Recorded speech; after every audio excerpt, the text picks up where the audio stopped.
joining me now is the Palestinian political leader, Dr. Mustapha Barghouti. Welcome back to Uncensored. I just want to read what you published on X. You said the Israeli Knesset's approval of a law allowing the execution of Palestinian prisoners is a racist, fascist and dangerous escalation that directly threatens thousands of Palestinian detainees and further entrenches Israel's apartheid system and policy of collective punishment. And that comes along with Amnesty International, who said the law creates a dual legal system because Palestinians in the West Bank face a death penalty as a default in military courts. Well, Israeli settlers in the same territory are tried in civilian courts where the penalty is discretionary and harder to apply. So there is a two-tier legal system clearly being established here. What is your response to this? Well, exactly. Two different systems of laws for two people living on the same land is apartheid. That's how you classify and identify apartheid. But it is a much worse apartheid than the one that prevailed in South Africa. Even in the worst time of South African apartheid system, nobody dared to say that if a black man kills a white man, he will be executed. But if a white man kills a black man, he will not be judged. That's exactly what this Israeli law says. It's first of all, it's illegal by international law because Israel has no jurisdiction over occupied territories, as international law says. Second, it is legalizing what is already going on of executing Palestinians. You know, since October 7th, in Israeli jails, in the West Bank and in Israel, 90 Palestinian detainees have already been killed, either by torture, either by starvation, or by deprivation of medical treatment.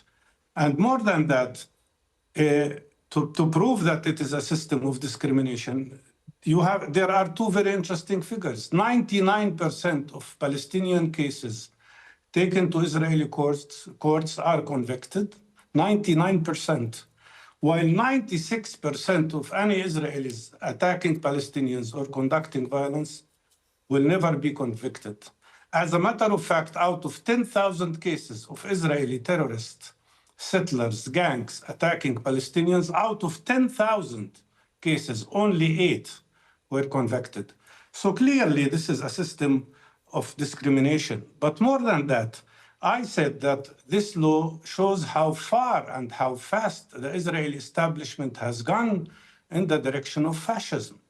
Imagine, not only they pass such a terrible law, which is considered a war crime by international community, but more than that, they are celebrating it, drinking drinks, celebrating the passage of the law and putting on their chests, men and women, Israeli members of the parliament, putting on their chest, whether they are men or women, symbols and pins of hanged man's knots. Yeah. The rope that they will use to hang Palestinians. It was disgusting.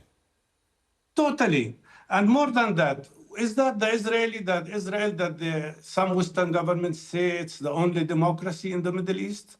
Is this democracy? Well, it's not. It's not democracy. I think when you have a two-tier legal system, that is not democracy. You know, I live in an actual democracy here in the UK, and everybody is treated the same way under the law. There is no two-tier law. If there was a law brought in specifically for one ethnic group that didn't apply to others, all hell would break loose. And yet this seems to have been widely accepted and applauded by most of the Israeli population, according to the polls I've seen. And that's what worries me more than anything else. It's not just the Israeli government that has moved towards fascism. It's not just the Israeli governing establishment, including 2/3 of the Israeli members of the Knesset, the Israeli Jewish members of the Knesset, but it's the whole society. 90% of the society supports the war now. And the vast majority support such a terrible law. That is dangerous. If I was an Israeli, I would worry very much because this fascism will not only hurt Palestinians and kill Palestinians as they are doing, it will eat up the Israel from within. And that's why some people in Israel are protesting, because fascism is never good for anybody. And this fascism would not have grown so fast and so big If it wasn't for the world's abstention from establishing sanctions on Israel for committing genocide, for committing collective punishment and starvation against the people of Gaza, for allowing Israeli terrorist gangs to move around and attack every day 10 to 12 communities, burning houses, burning cars, shooting people, that's the result of the weakness of the international community and the absence of sanctions on Israel. Mustapha Barghouti, always good to have you on Uncensored. Thank you very much. Thank you.